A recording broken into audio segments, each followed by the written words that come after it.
na kulinda thamani ya fedha yetu. Hivyo miaka hii haipaswi kuhesabiwa kwa kalenda peke yake, bali inapaswa kupimwa kwa tathmini ya kina kuhusu utekelezaji wa majukumu ya msingi ya taasisi hii. Kabla ya kuingia kwenye ukumbi, nilipita kuangalia maonyesho pale nje na nimeona historia yote na kazi zinazofanywa na idara mbalimbali za benki hii, kazi ambazo kwa miaka 60 zimeweza kutufikisha hapa tulipo kwa weledi na ufanisi mkubwa. Niungane na walionitangulia kutoa heshima kwa waanzilishi wa Benki Kuu, magavana, wajumbe wa bodi, viongozi na wafanyakazi wote waliotumikia katika vipindi mbalimbali. Tunatambua mchango wa kila kizazi kilichopokea kijiti hiki kutoka kwa wenzao kwa nyakati tofauti, kuzikabili changamoto za wakati husika waliofanyia kazi na kuikabidhi taasisi kwa kizazi kilichofuata ikiwa imara zaidi. Tunashukuru sana na tuwapongeze sana. Ndugu viongozi na wananchi wenzangu, Waziri wa Fedha na Gavana wa Benki Kuu wameeleza vyema kuhusu historia, ikiwemo mageuzi na mafanikio ya chombo hiki. Takwimu walizotupa zinaonyesha safari na hatua tuliopiga kuanzia kwenye mfumuko wa bei, mikopo chechefu, akiba yetu ya fedha za kigeni na upatikanaji wa huduma rasmi za kifedha tangu kuanzishwa kwa taasisi hii hadi sasa. Haya ni mafanikio tunayopaswa kuyatambua na pengine tujipongeze sote kwa ujumla. Jambo la muhimu zaidi sasa kwa taasisi hii kubwa ni kuimarisha uwezo wake wa kung'amua mapema mwelekeo wa taifa kiuchumi katika muktadha wa mabadiliko ya kidunia. Sisi sote ni mashahidi wa masuala yanayoendelea duniani sasa, ikiwemo misukosuko ya kisiasa na namna inavyoathiri uchumi wa dunia kwa ujumla. Misukosuko hii inaathiri upatikanaji wa bidhaa, uhimilivu wa mifumo ya kifedha, pamoja na thamani ya sarafu ndani ya muda mfupi.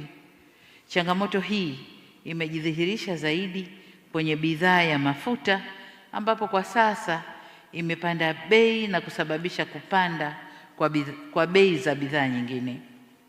Hayo yote yanatukumbusha kuwa ushindani wa kimataifa unaotukabili sasa si wa rasilimali, viwanda na uzalishaji peke yake, bali pia uwezo wa nchi kutabiri na kukabiliana na mabadiliko ya mazingira ya kisiasa na kiuchumi ya dunia. Hapa ndipo tunapopata tafsiri ya kauli mbiu ya maadhimisho haya inayosema kuendeleza ustawi wa uchumi kupitia ubunifu, mageuzi na ustahimilivu. Kauli mbiu hii imebeba kile chote kinachotokea duniani kwa sasa. Sababu mabadiliko yale kwa kiasi kikubwa yataleta mageuzi ya kiuchumi na mambo mengine, na hivyo tunapaswa kuwa wabunifu kujenga mifumo itakayoweza kustahimili yale yanayotokea duniani. Niseme kwamba ubunifu ni muhimu, lakini bila kuimarisha na kusimamia na kuhakikisha ubunifu ule uko salama, unaweza kuzaa changamoto mpya. Mageuzi tunayoyazungumza ni muhimu, lakini kama hayabadili maisha ya wananchi, yatasalia kwa takwimu katika ripoti zetu.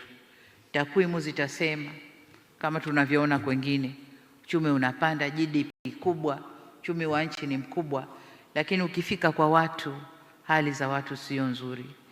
Kwa hiyo tusiposimamia vyema, mabadiliko haya yatabaki kwa takwimu, na ni vyema kutafsiri ukuaji wa uchumi uende ukakue mpaka kwa mtu wa kawaida kule chini.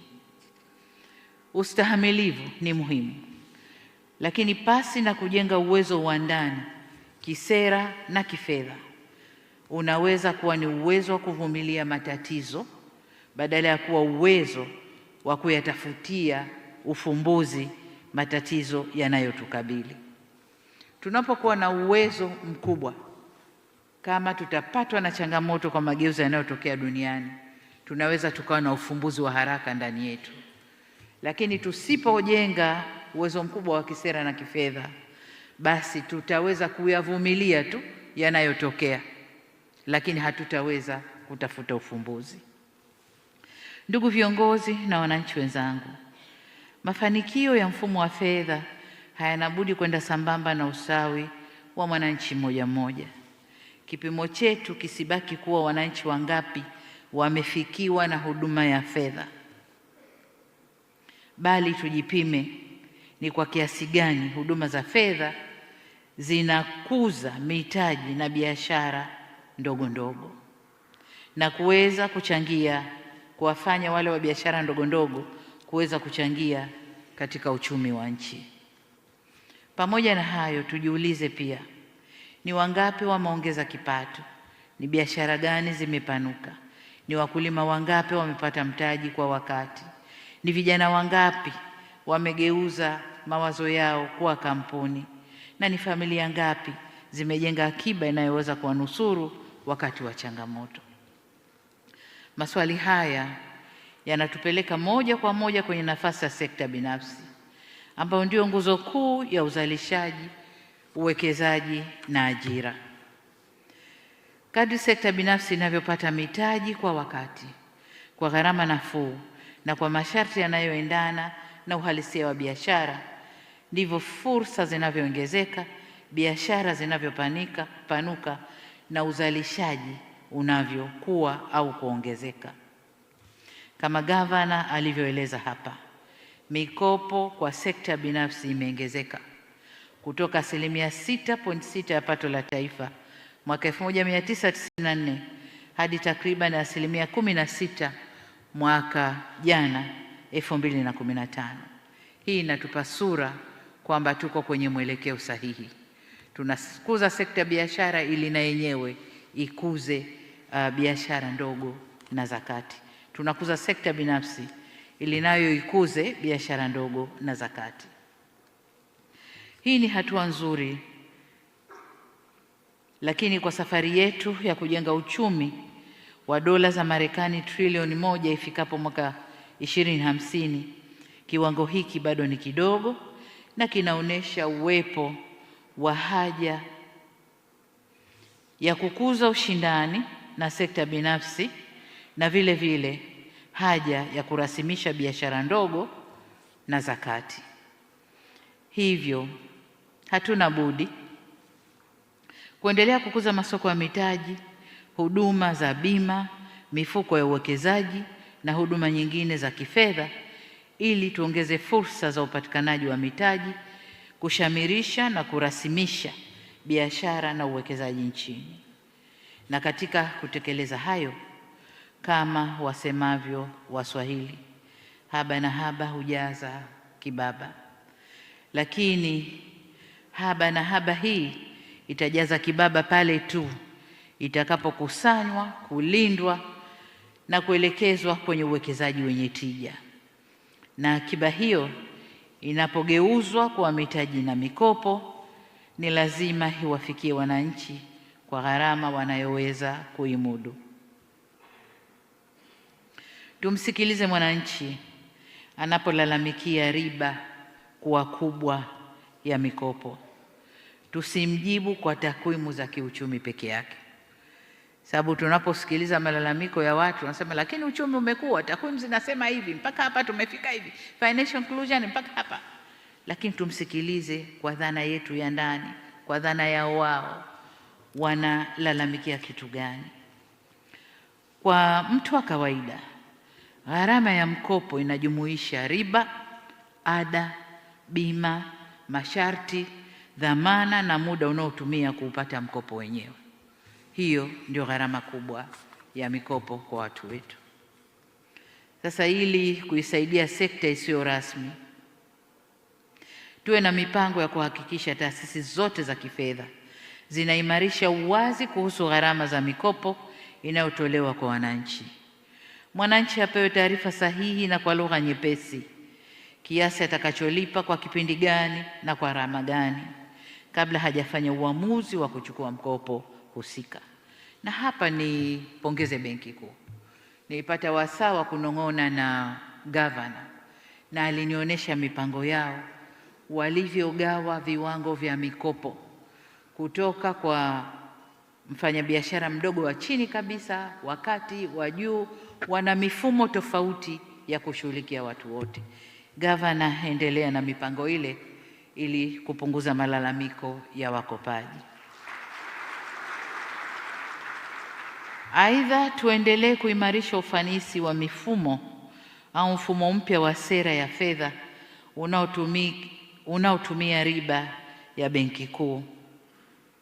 Mfumo ule uende kumgusa moja kwa moja mkulima, mjasiriamali na mzalishaji mdogo. Nipende pia kutoa rai kwa taasisi za fedha kuongeza ushindani katika utoaji wa mikopo na kuacha kutegemea aina za dhamana ambazo wananchi walio wengi hawana. Mathalan, wanawake na vijana walio wengi hawana hati za nyumba, wala maeneo, wala magari, lakini wana biashara, historia nzuri ya mauzo, kumbukumbu za miamala zinazoaminika na uwezo wa kurejesha mikopo. Hawa wafikirieni, tafuteni njia mnayoweza kuwaingiza wakaaminika na wakapata mikopo. Tusimnyime mtu mkopo kwa sababu hana mali tuliyoizoea kuitambua, wakati ana historia inaonyesha wazi anaaminika. Uaminifu ni asset kubwa kuliko hata mali inayoonekana. Kuweni wabunifu kutafuta mbinu rahisi za kuhakikisha mikopo inatolewa na kurejeshwa bila kuwepo kwa vikazo visivyo vya lazima kwa wajasiriamali wadogo na biashara za kati. Tafakarini uwezekano wa kujenga mfumo ambao Tanzania anaweza kubeba historia yake ya uaminifu wa kifedha popote anapokwenda. Mama lishe asiye na hati ya nyumba lakini mwenye historia ya miaka 5 au zaidi ya biashara na malipo anapaswa kuwa na njia rahisi ya kuthibitisha kuwa anastahili mkopo. Hili niwaachie kama changamoto, mkalifanyie kazi Benki Kuu na taasisi zote za fedha ili kufungua milango kwa mamilioni ya wananchi walio nje ya mfumo wa mikopo rasmi. Ndugu viongozi na wananchi wenzangu, eneo jingine muhimu ni matumizi ya mifumo ya malipo ya kidijitali ili tusaidie kupanua wigo wa kodi, kuongeza uwazi na kupunguza mianya ya ukwepaji wa kodi, lakini pia matumizi mabaya ya fedha za serikali. Tusitumie mifumo hiyo kuongeza mzigo kwa wafanyabiashara au kuwatoza zaidi wale walio kwenye mfumo rasmi. Kama tulivyomsikia Waziri wa Fedha jana wakati akiwasilisha bajeti yake au bajeti ya serikali kwa mwaka wa fedha 2026/27, serikali yetu itaendelea kuweka mikakati ya kuendelea kupunguza matumizi ya fedha taslimu. Hivyo wito wangu kwenu, Wizara ya Fedha na Benki Kuu ya Tanzania, na kwa kushirikiana na kushauriana na wadau muhimu, simamieni eneo hili ili kufikia malengo tuliyojiwekea. Tusimalize mwaka wa fedha tukasema hatukuweza kwa sababu. Hapana, iwezekane kwa sababu. Kwa usimamieni eneo hili. Aidha, mifumo hii isitumike tu kuirahisishia serikali kukusanya mapato, bali pia itumike kumrahisishia mwananchi kuelewa na kutimiza wajibu wake wa kuchangia pato la taifa. Lengo liwe kuongeza idadi ya wanaochangia, si kuongeza mzigo kwa wale wanaoonekana kuchangia kila siku. Na hapa tunasema tena, ile haba na haba hujaza kibaba. Kuna walipa kodi, wachangiaji pato la taifa wa kawaida, wanajulikana, wafanya biashara wengi, watumishi wa serikali, wao kodi inakatwa moja kwa moja kwenye mshahara.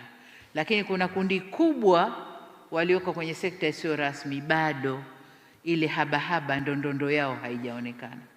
Kwa hiyo tafuteni mifumo rahisi, inayoeleweka, inayohimilika kwa wafanya biashara hao nao kuchangia kwenye kile kibaba chetu, ili tuendelee na safari ya kujitegemea.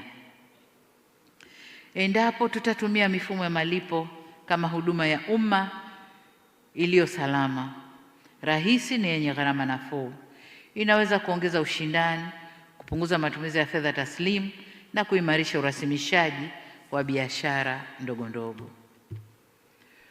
Ndugu viongozi na wananchi wenzangu, kama mnavyojua, kuanzia tarehe 1 Julai mwaka huu tunaanza utekelezaji wa dira yetu ya miaka 25 inayokuja, dira 2050, yenye lengo la kujenga uchumi imara, jumuishi na shindani, wenye thamani ya dola za Marekani kama nilivyotaja kule nyuma, trilioni 1, na kipato cha wastani wa dola 7,000 kwa mtu.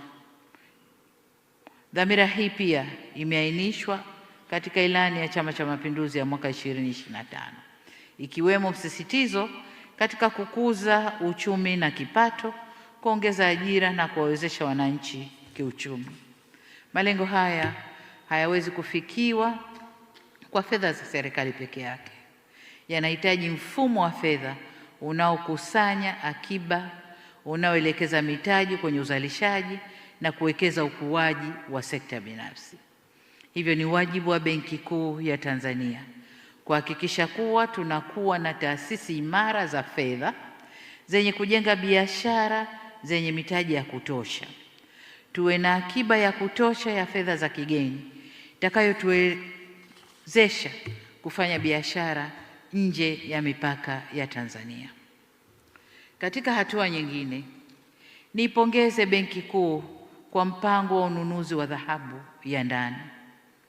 Hadi kufikia mwezi Mei mwaka huu, kama ilivyosema mwenyewe gavana, akiba yetu, rasilimali yetu ya dhahabu tuliyoikusanya ni tani 27.5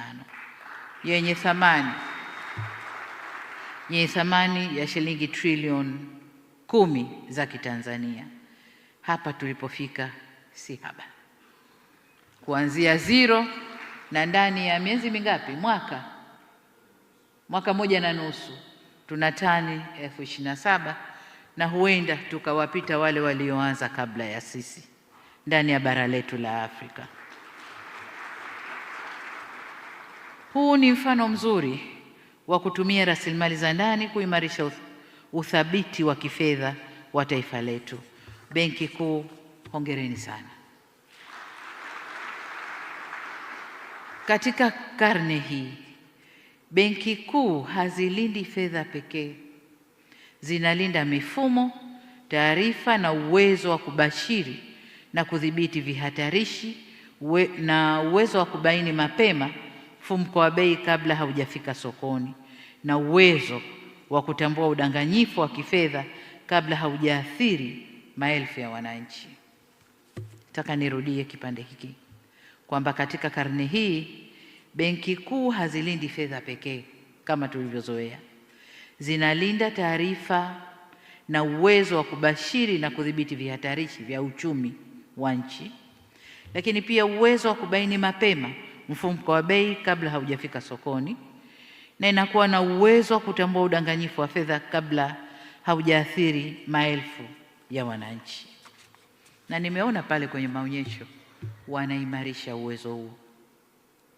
Ndugu viongozi na watumishi, napoelekea kuhitimisha, nipende kueleza matamanio yangu tunapoianza miaka 60 mingine ya Benki Kuu ya Tanzania.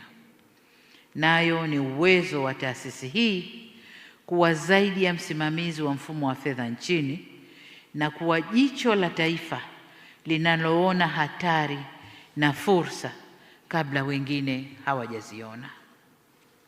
Aidha, nirejee pongezi zangu kwa Benki Kuu ya Tanzania kwa kutimiza miaka 60 iliyojenga mamlaka yetu ya kifedha. Miaka 60 ijayo ijenge uwezo wetu wa kutumia fedha na rasilimali tulizonazo huleta ustawi unaomfikia kila Mtanzania. Kipekee niwashukuru kwa tunzo mlionipa. Ninaipokea tuzo hii kwa unyenyekevu mkubwa kwa niaba ya Watanzania wote waliotunukiwa, wanaolitumikia taifa hili kwa bidii, uadilifu na uzalendo. Na baada ya kusema hayo, sasa nitamke rasmi kuwa maadhimisho ya miaka 60 ya Benki Kuu ya Tanzania sasa yamezinduliwa rasmi. Makofi mengi. Naomba kwa heshima na taadhima tusimame.